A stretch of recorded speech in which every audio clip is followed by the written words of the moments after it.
My husband's sister moved in and started using my stuff without asking. She scratched my car and opened a credit in my name. When I finally said something, she told me, "We're family. Stop acting like everything here is yours." My husband just nodded and smirked. So I stayed quiet and started making moves.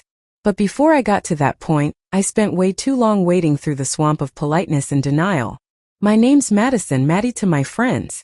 I'm 34, a freelance graphic designer. I work from home designing packaging, labels, logos, anything that ends up printed and sold. It's not glamorous, it's not art, but I love it. It's precision, texture, fonts, a bit of taste, and it pays the bills. I'm not some creative genius. I'm just good at what I do and don't waste time pretending otherwise. I earn a decent living. More than people think. Especially my husband. He calls it internet hobby stuff. That internet hobby has been paying our mortgage. Zach, my husband, works for a home security company. Drives around, installs cameras, climbs ladders, comes home tired but chill. He's 36. Generally a good guy. Or he was. When we met, he seemed grounded, calm, not much of a talker but solid. The kind of guy who could fix a leaky faucet without making it worse. I figured that's the balance. I'm the creative dreamer, he's the steady one. Now I'm not so sure he's even been paying attention to where he walks. We have a small house just outside Austin, Texas. 3 bedrooms, a garage, a backyard with zero lawn and a lot of ambition. One bedroom was the guest room. Another my home office. My space. My desk, shelves, monitor, drawing tablet, and the expensive laptop that's not just gear. It's my livelihood, my bubble, my quiet place in a loud world full of likes. Zach called it the cave. Like I was in there doing tarot readings or whispering to crystals. Funny. That cave paid for our vacations, our furniture, and those fancy speakers he put in his car. The first 3 years of our marriage were mostly fine. The usual disagreements, nothing explosive. Then came Marley, Zach's younger sister. 22. Walking disaster and designer knockoffs. I'm just going through a lot. The world's unfair. I'm not like everyone else. You know the type. She'd been couch hopping with boyfriends, girlfriends, then landed between places. After a toxic breakup with a manipulative narcissist. Zach's mom called him. She needs a place to reset. Just for a while. By the time I heard it, he was already nodding. Just a couple of weeks, Maddie. She needs time to get back on her feet. Marley showed up with 2 suitcases, a cat, a box of half-filled journals, and that air people carry when they're clearly staying longer than they said. First, I really did try. I'm not the type to kick someone out. I just wanted her to respect us, our space, and my stuff. She had other ideas. It started small. "Oh, I borrowed a little of your foundation. I ran out. I used your mug. It's so cute. I moved a few photos onto your laptop. Mine was dead." A week later, my $100 foundation was halfway gone. 2 weeks in, my $150 perfume was empty.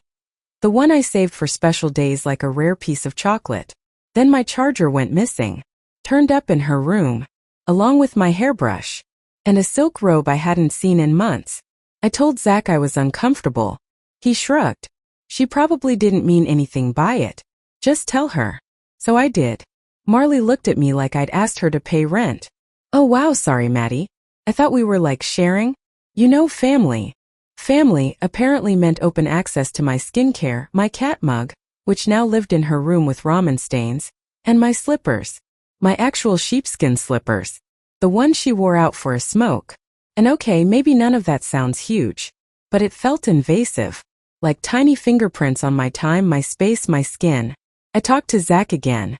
He sighed. "Babe, you're being sensitive. She's just not great at being a guest." Then came the robe incident.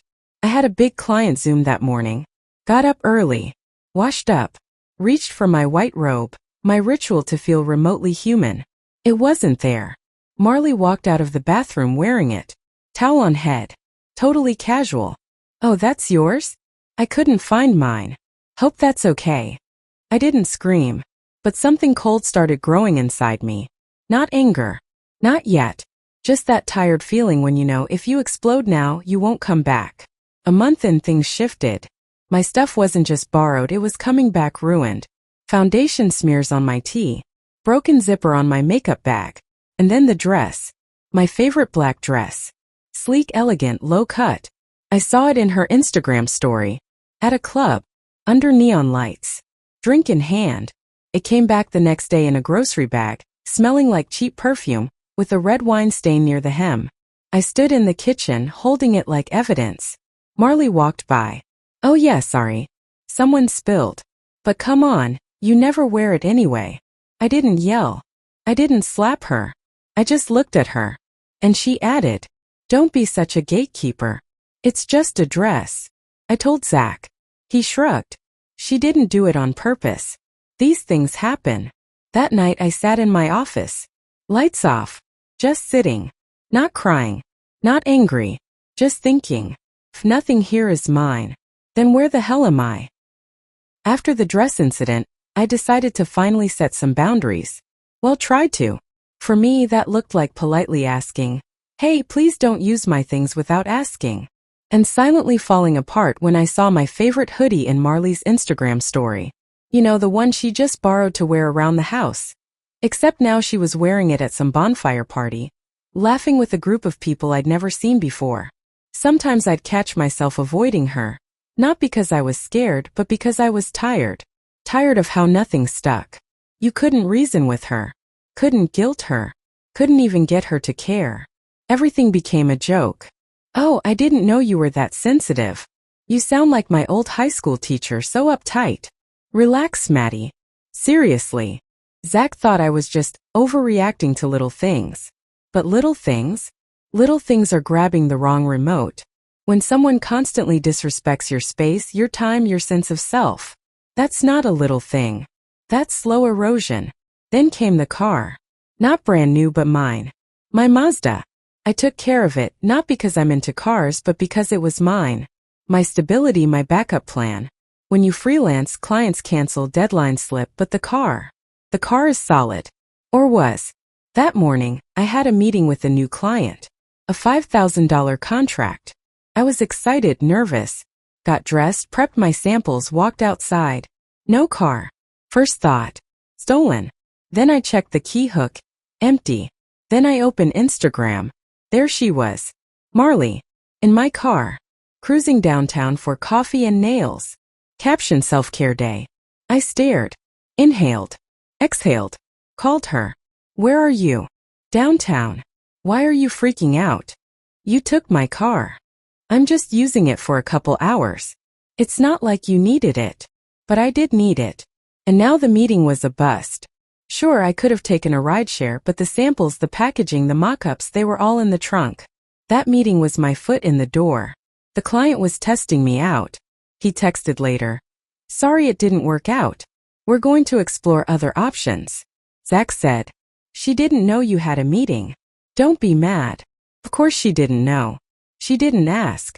My boundaries had been bulldozed again. And no one even flinched. I didn't scream.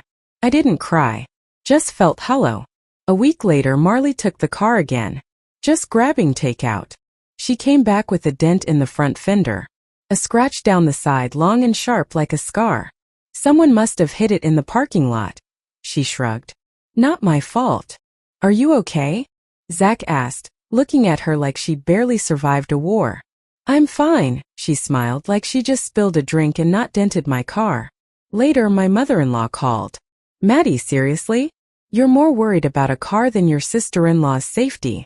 Yes, because Marley, parked outside a taco place, was nearly murdered by a curb. And the dent? Never discussed. The scratch? Never acknowledged. I asked Marley if she'd help cover repairs. Why? I told you it wasn't me. I was just parked there. Right. Just parked. Just borrowed. Just scratched. Just yours now, apparently. A few days later, I walked outside and the car was gone. Again. Keys? Nowhere. I walked back inside. There was Marley scrolling through her phone on the couch. Where's my car? She froze. Then shrugged. Impound lot. What? I went to my friend's last night. Parked outside her place, came back, and it was gone. Then defensive. There wasn't even a sign there. Why didn't you go get it? I can't. Why? My license expired. I don't want to risk more trouble. Can't you go? So I took a rideshare. Brought all the paperwork. Paid the fine. Wasted half a day. Came back. Marley was watching Netflix. Eating ice cream straight from the carton. That night Zach asked, "You're not freaking out over the car, right?" "No, Zach. Not just the car." That's the moment I realized Zach wasn't stupid. Just comfortably oblivious. But the final glorious cherry on top? I was working on a tight deadline for a beauty brand, prepping a client presentation due the next morning. I stepped out for a quick walk to clear my head. Came back. Marley was in my office. On my laptop. FaceTiming someone. "Your phone not working? It died. And you weren't using the laptop." "Relax. I didn't break anything." The file was gone. Just gone. She'd saved her beauty blog draft over my presentation. When I opened the folder, expecting layout grids and mock-ups, I got glittery pink backgrounds and 6 versions of her selfie in a crown filter. The client pulled out. And why wouldn't they? Marley didn't break anything, but somehow managed to break everything. That night I said it, finally calmly. "I don't want you in my office anymore. Don't touch my laptop. Don't touch my things." She raised an eyebrow like I'd asked her to start paying rent. "Wow, someone thinks she's special." "I'm just asking for basic respect. We're family. Stop acting like you're the queen of this place." Then she left the room. And Zach? He just shrugged. "You can be a little harsh sometimes." She didn't mean it. Meant it or not, the result was the same. I no longer felt like I lived in my own home. I felt like I was crashing on someone's couch, someone who forgot they invited me. If I spoke up, I was being dramatic. If I stayed quiet, everything's fine. The next day I got the email. Bank approval. A line of credit. $3,289. MacBook Pro, iPhone, accessories all in my name. Shipping address? Our house. I just froze. How? Only I had the password to that email. Or so I thought. But then I remembered my laptop. She'd been in it. Saved logins, autofill, birth date, address. Handed to her like a welcome gift. That evening I found the box on our porch. Marley came out grinning, holding the shiny new laptop like it was a prize from a game show. "OMG, finally. Isn't it gorgeous?" She beamed. "I knew you'd come through." "You used my name," I said. "You opened a credit in my name." She just laughed. "Oh, come on. You're doing fine. I'll pay you back. We're family." I didn't say a word. Didn't yell. Didn't throw the box. Not because I didn't know what to do, but because that was the moment silence hit. Not the awkward kind. Not the kind you use to guilt someone. The kind that happens when everything inside you collapses at once. And in that silence I started planning. There was no meltdown. No shouting. Just a pause, the kind where something inside you clicks and says, "We're done here." Not the marriage. Not the love. Just the trying. I went into the bedroom, pulled out my old laptop. The one that still felt like mine.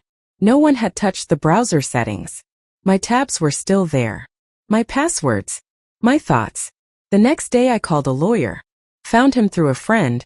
Her ex had taken out a credit card in her name to buy a PlayStation. Back then I laughed. Now, not funny.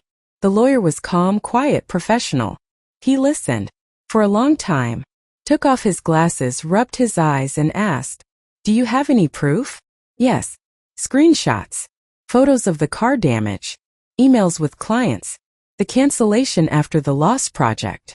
The bank alert. Even the shipping confirmation for the MacBook. All of it. He nodded. "This isn't just a misunderstanding. It's potentially financial abuse and identity fraud. You need to start documenting. Today." I walked out of his office, sat down at a coffee shop around the corner, ordered a black coffee, bitter enough to match the day, and wrote a list. Simple. Sharp.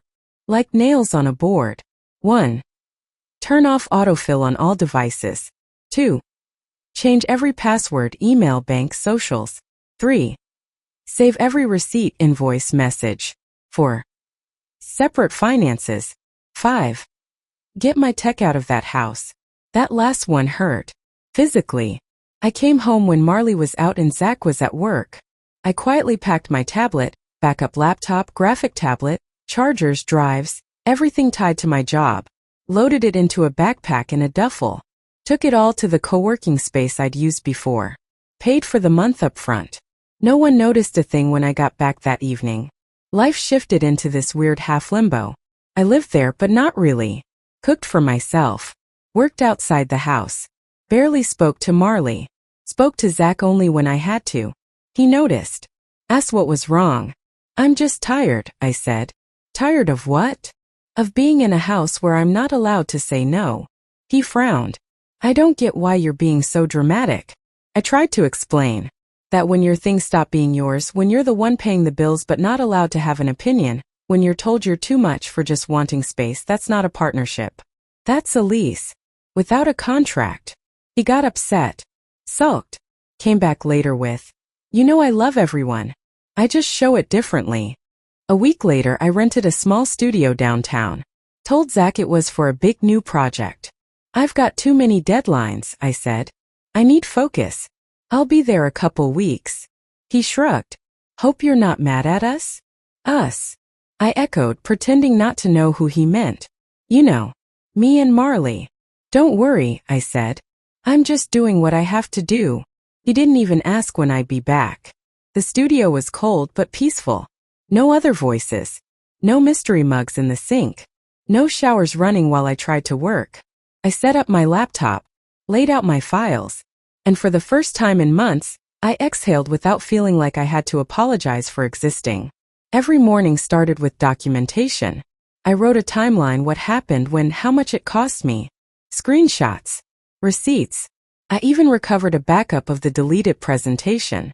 Added that too. Marley texted a couple of times. Where are you? Are you still mad? I didn't respond. Zach sent a smiley face. A heart. I didn't respond to that either. I wasn't angry. I just couldn't live in a place where silence was mistaken for peace, and the only way to be heard was to scream. A week later I came by to grab some clothes. Marley was in the kitchen, drinking a smoothie from my blender. Oh hey, you're back. She smiled like nothing happened. No, just picking up some things. What's with the attitude? I just don't want to keep getting stolen from. Oh come on. You're a designer. You'll make more. Zach stood by the window, saying nothing, not defending me, not correcting her, just absent. And that was worse than taking her side, because at least that would mean he picked one. And that's when I knew I wasn't going back. The email arrived that morning. Subject line, installment plan approved. I almost deleted it, assuming it was spam. Then I saw my name and the shipping address, our old house, the one I no longer lived in. I opened the attachment, an online makeup academy course, $2,560, financed through a firm. Signed up 2 weeks ago, right before I changed all my passwords. Marley. Of course Marley. I didn't cry, didn't scream, just made myself a coffee black and sat down at my laptop. Opened the document where I'd been logging everything. Added a new entry. Date of application, order number, screenshot of the email. Called the bank. Then a firm. Then my lawyer. And finally the police. I wasn't even angry.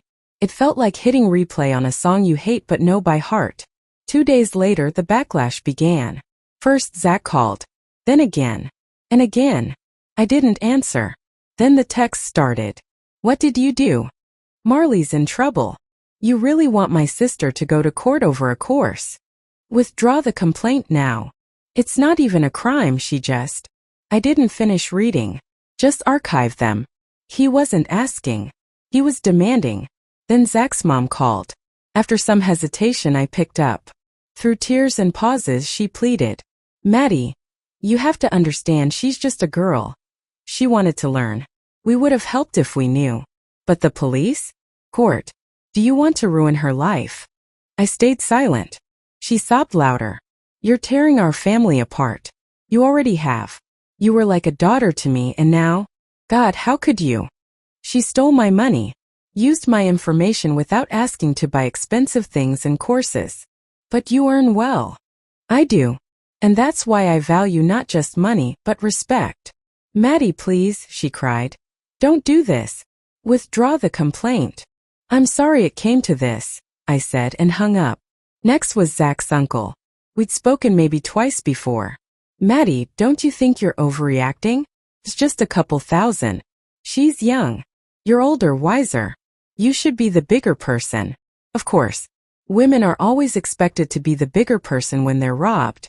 Then a cousin from Arizona I barely knew messaged. Heard you're suing Marley. It's just an online course. You really think that's a crime? Didn't expect this from you. Followed by a text from Zach's aunt. Maybe try therapy if you can't let go. At some point I stopped responding. Then Zach showed up. Angry. What are you doing, Maddie? He demanded. Why did you leave me? What did my family ever do to you? I left because you treated me like furniture, something to be shared. I tried to explain one last time. Because neither you nor your sister respected my opinions or desires, and believed that in my own home, I had nothing that belonged solely to me. So you decided to get revenge? On a girl?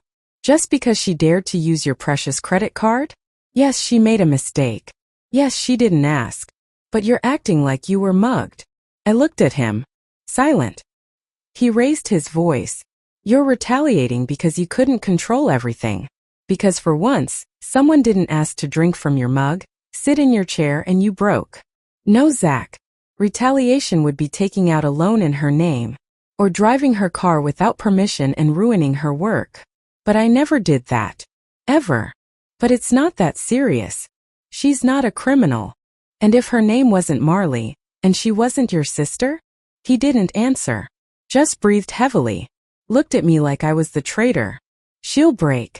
If this goes to court, if it ends up on her record, she won't recover. Zach, I said. When she did all this to me, not once did you say I might break. That night I couldn't sleep. Stared at the ceiling for hours. Thought not about Marley. Not about Zach. But about myself. Did I want her jailed? To have a record? No, I didn't. Did I want everything forgotten? For her to continue living off others as if nothing happened? Also no. I wanted anyone to finally understand. Being kind doesn't mean being a doormat. Being silent doesn't mean being indifferent. Not shouting doesn't mean not feeling. 2 days later I went to the station. Said I wanted to withdraw the complaint. Confirmed the damages were repaid. That it was a personal matter. That the other party was close family. The officer nodded. Anything else you'd like to add? I said. I just want people to understand the difference between asking and stealing. And that just a little still counts. Marley now has an administrative record. Not criminal but a financial offense. She's now considered a high-risk borrower. No loans or rentals for the next few years. And yes, it will show up on applications. But no criminal record. Zach and I finalized our divorce a month later. He tried telling everyone I accused his sister of fraud over an iPhone. But half our mutual friends knew the truth. Marley now has no iPhone. No laptop. No job. No credit. But she still feels like the victim. I'm sure she truly believes that. And me? I have a studio with tall windows. New clients. A new team. Every morning I drink coffee from a mug no one else touches. Wear clothes no one else takes. And use a laptop only I open. We had to sell our house. Technically it was joint property. The money got split 50-50 even though I bought most of the furniture. But honestly, I don't care anymore. I didn't get revenge. I just left. And that was enough. Sometimes taking your life back means saying one word. No. Not explaining. Not justifying. Just saying it and walking away. So you can finally breathe again. But what do you think? Should I have followed through to the end? Do people deserve forgiveness if they're not sorry? Let me know in the comments what would you have done. And if this story hit home for you, don't forget to hit that subscribe button.